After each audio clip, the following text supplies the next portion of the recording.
G'day, frothers. You know those around us who operate at high energy levels? From friends, family, through to the famous. Those who emanate enthusiasm. They inspire you to be better. Their words give you a rush. This rush fires off dopamine right in the middle of your brain's reward centre. My theory is that at times, just before we need to hit our straps, to tap into peak performance in our flow state, we find these people and harness their energy. I call this energy froth. I call these people frothers. This is a journey to find the frothers, to understand how they inspire themselves and others to be their best. And I'll pass it on to you on this podcast, dare I say Frothcast, so you can fly into your next challenge, beaming, pumped, and full of energy. This is a coffee shop with a Red Bull chaser. This is Finding the Frothers. Oh, my buddy Sam Lotus. She is such a whirlwind powerhouse presence. One of those humans that cruises into your life and you just think, where have you been? You're such a legend. She lives life with intention, is a hungry learner and enviable entrepreneur, building an impressive following online who seem to hang off her every word, with an ability to speak to the power of men and women in equal leaps and bounds. I find it fascinating that she has built an inner circle that means she doesn't need to continue her search for people, for frothers, or for seeking out podcasts and the like of inspiration in books. She feels it's right on her doorstep, and what a unique opinion to have. Hearing this back makes me feel her warmth again, but most importantly that I miss her, like an actual genuine sadness.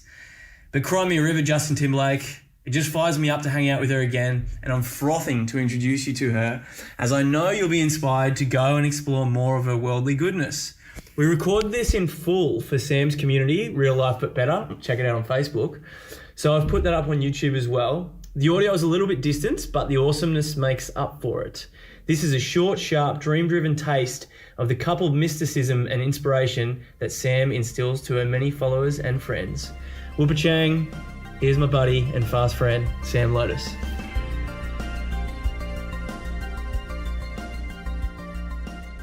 So stoked. Samantha Lotus, welcome to Finding the Frothers in my lounge room, in my living room, live. As we just mentioned before, like off air, this has been such an amazing journey for having only known each other for 7 days. This thing around fast friends and identifying people who you just know you're going to connect with for a long time and are going to become influential in your life is the epitome of finding a frother. And I'm so stoked that I've found you, and I'm so stoked that you have come on to be on this podcast. I am so stoked. I walked into this place just not even knowing, just fully trusting that the universe was going to connect me with the people I needed to meet. So amazing. Thanks for, yeah. And I've been diving around into a few of your projects that you're working on. Super inspiring. Community froth and community is huge on your agenda. The SuperHero Academy I was checking out this morning. I just love the vibe around that. Can you tell us a bit more about that and how, I guess, you're bringing together frothers from all walks of life and from all over the world to connect and really make the change that we all want to be?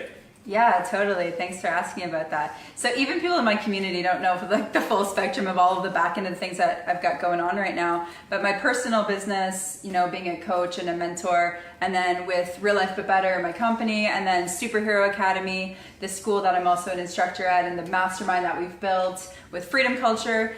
Shout out to all of you. I love you so much, my beautiful team. With Freedom Culture and SuperHero Academy, what we're doing is we are hand selecting and curating a group of some of the biggest game changers, people who have stepped into their superpowers, who have aligned with their mission and their purpose, and who fully embodied their power and are sharing that with the world. People that are out really taking on the world's biggest challenges and here to do the work.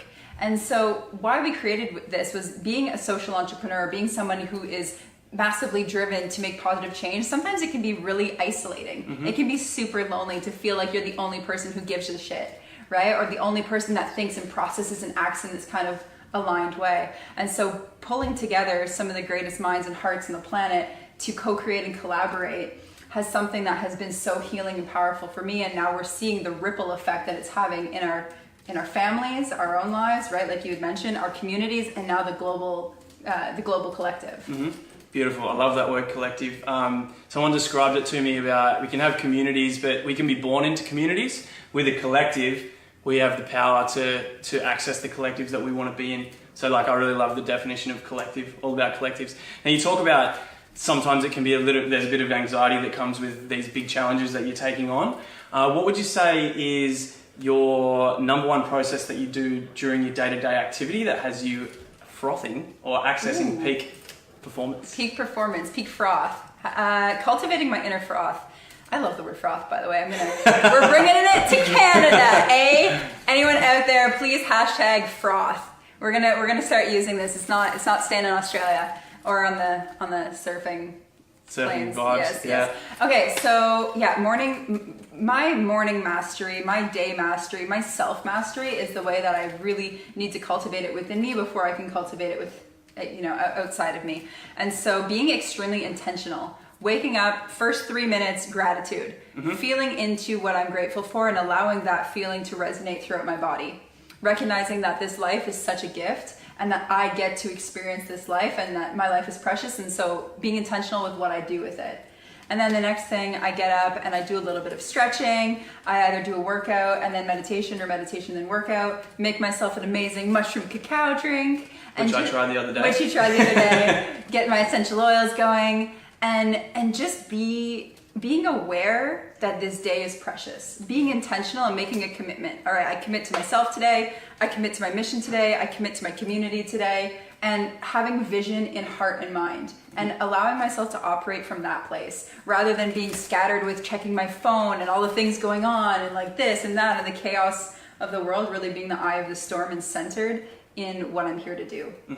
That's an amazing practice, and I know to get to that point can seem daunting to people who are starting out, and with all the pressures that come in from your phones, from your jobs, from your family sometimes and friends. Is there any advice you could give to people who literally feel like they're starting out at this kind of thing? Yeah, absolutely. So it can be a lot transitioning, right? And just recognizing that just like anything, just like when you started walking or talking or riding a bike, it's a practice. And so giving yourself incremental goals, right? Like, okay, so for the first week of my next goal, I'm going to commit to just being more self-aware. Just focus, like just being aware of the thoughts I'm having and the feelings that I'm having, or even just committing to 5 minutes of meditation in the morning. Or, to making sure I get to bed on time so that I can start my day fresh.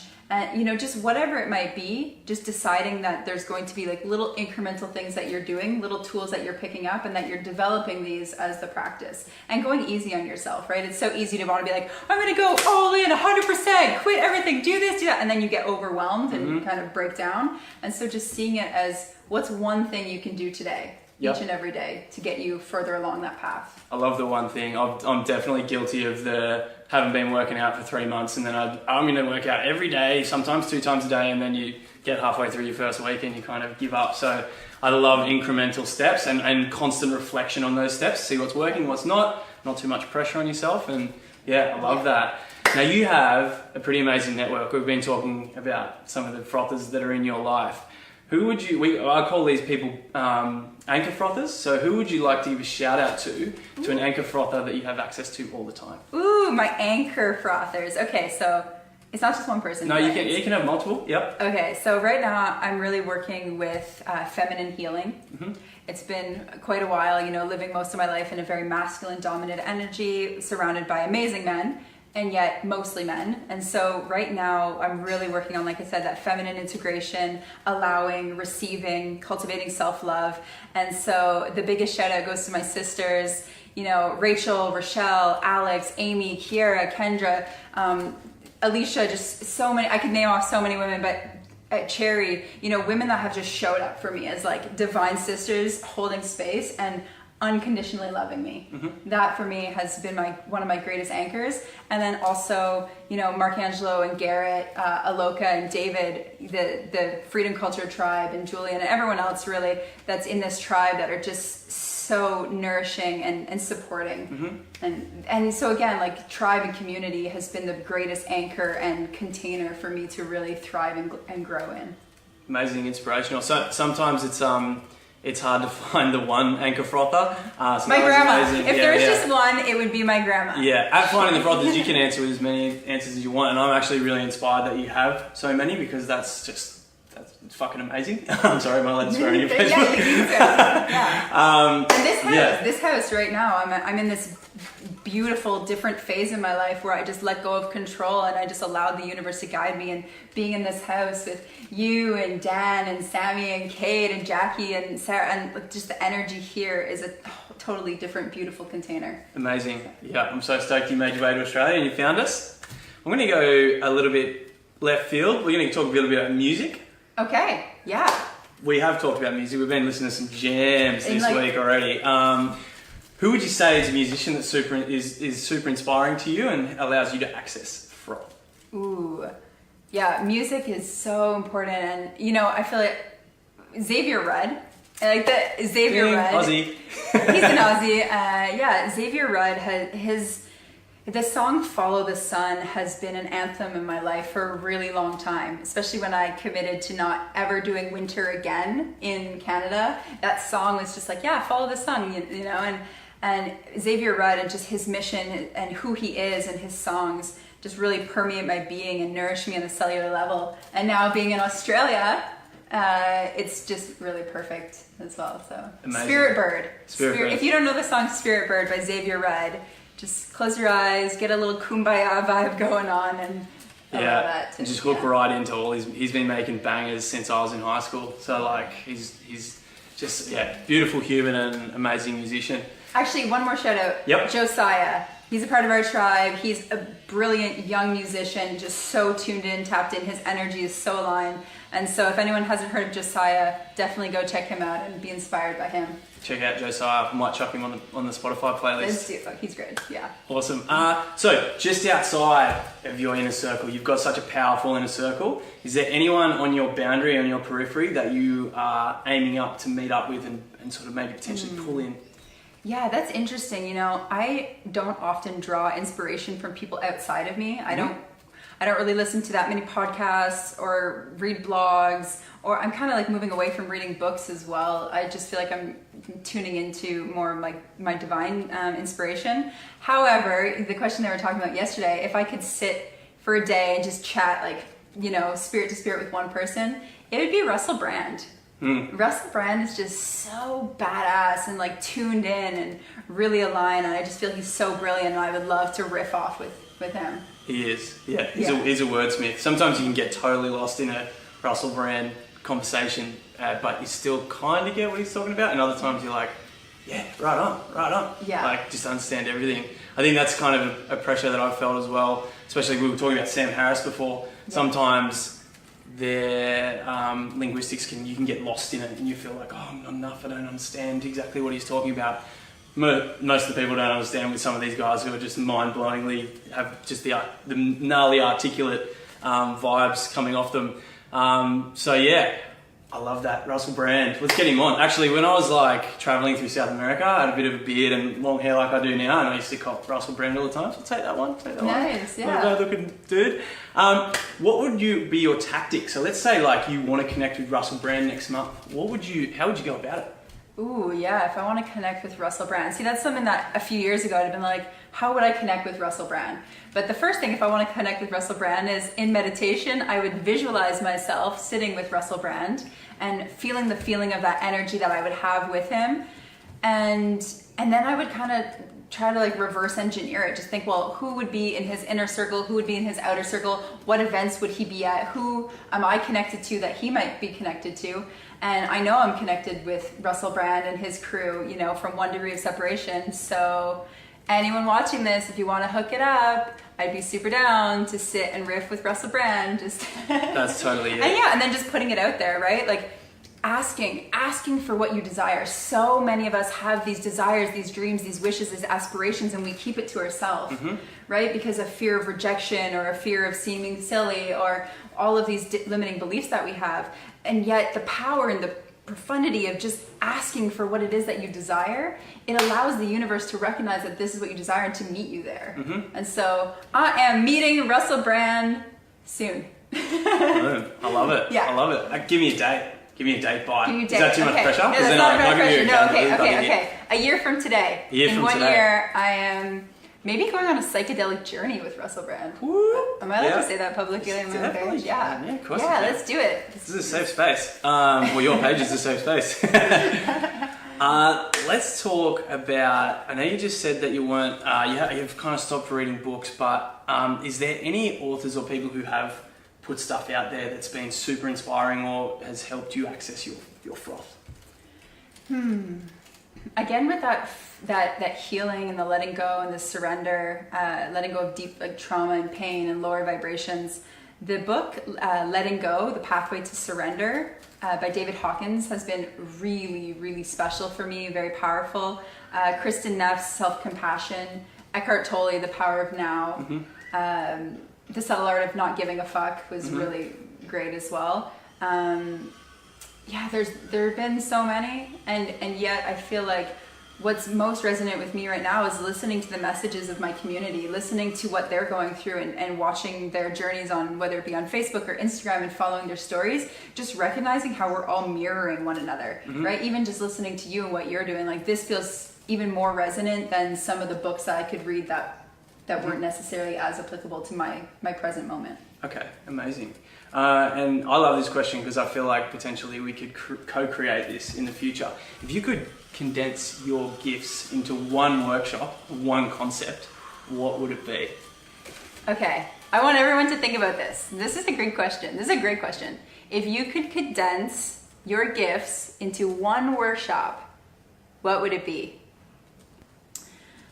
For me, I know that my gifts are human connection, activation, and really creating a space for people to feel loved and seen and heard, appreciated, and like they belong. So my gifts and my genius in one workshop would be a self-healing, self-actualization workshop, getting to the core of your being and fully accepting and loving that in which you are, being really clear on why it is that you're here and what you want to express, and catalyzing action for that to start occurring. Amazing. What about you? That's such a good question. I know I'm not interviewing you, but what's your answer? Mine would probably have to be the ultimate vice optimization workshop. Yeah. Okay. Taking in the stuff that I do with 101 tokens, and then how can people apply these strategies to any vice, which we're working on. Cool. Yeah. Is there anyone either that you've known personally or someone sort of outside your inner circle who's passed away and you still take inspiration from? Yep, Louise Hay. Shout out to my girl Louise. Louise Hay came into my life by people kept saying, have you read Louise Hay? You need to read Louise Hay. People were sending me her book, and when that happens, when people keep mentioning people to you, it means you need to pay attention. And Louise Hay, You Can Heal Your Life, and her message is just so powerful, really reclaiming your power and your sovereignty over how you feel and how your body is expressing and manifesting, recognizing that your mind and your emotions are what are truly recreating your personal experience. And so to master the way that you feel and you think and to reclaim sovereignty over your own experience, that was definitely what really helped catalyze this iteration of who I am. And so her meditations, her affirmations, her books, her poetry, just who she is as a woman, as a light worker, definitely Louise Hay. Amazing. I love that description. You should just do descriptions for everyone. I think in taglines. Yeah, it's just so much flow. We talk about flow a lot, and we've got a few of our favourite people are like mad dogs at flow. So you can really tell with the way you describe things, which is super beautiful. For my community, what is the best way to connect with you? Yeah, the best way to connect with me is on my Facebook, Samantha Lotus, my personal page, my professional page, Samantha Lotus Real Life But Better. I have a tribe, RLBB Tribe group on Facebook, or my website, reallifebutbetter.com. And if you happen to be ultimate frother, if you're a game changer, a superhero, and you feel you need to be a part of our mastermind, then it would be via freedomculture.org. So you can check out what we're doing there. Beautiful. Yeah. We're already checking it out, this whole house. So there's something I'd like to do as a parting gift, and I hope I can be there for this meeting. So on this podcast, I like to connect frothers with frothers. That's a massive part of it. And I'd like to connect you with someone who I only met a couple of weeks ago. His name's Jamie Gonzalez. He lives literally 2 minutes away. And the conversations I've been having with you are revolutionary, and it's the same vibe that I got from Jamie. And I just want to observe you guys connecting and just the conversation, which is almost like listening to a podcast, right? If you're sitting there in a conversation and two people are just having an amazing connection, you can just sit back and enjoy. You don't have to always interject, and then when you know the time's right, you can get in there and steal a bit of froth and add a bit of froth because it's a mutually beneficial transfer. So yeah, I'd love to connect you with him, and yes, the Bondi Dream. Amazing. So good. Thank you so much. Thanks, I appreciate it. Thanks so much for coming on my podcast. Amazing. Amazing. Okay, cool. Well, I'm super stoked to keep frothing with you. Ew. Ew. We're teaching you that one. Wow. Thanks so much. No worries. Thanks, everyone. Quick one, guys. To keep this show afloat, feel free to subscribe and share the love. Maybe even leave a cheeky comment review. That'd be awesome. You can find the show notes on my website at bennywallington.com. And finally, this episode was sponsored by my grandma, Joyce Reichel, who passed away last year from dementia. She was one of the original frothers and would talk to anyone on the bus, train, or wherever and generously impart her energy and wisdom. So if you see an elderly person who is looking for someone to froth with, go and hang out with them. They've got the best stories. Also, a huge shout out to our producer, Lily Haynes, for bringing this to life, and Billy Otto, who created that beautiful introduction in true Billy Otto style. Also, my buddies in Australia and the UK who have been super generous in swinging me feedback. In a way, all of you guys are sponsoring me with your time. Love to the guests, past and future, and also to you guys for listening. Ciao for now. You!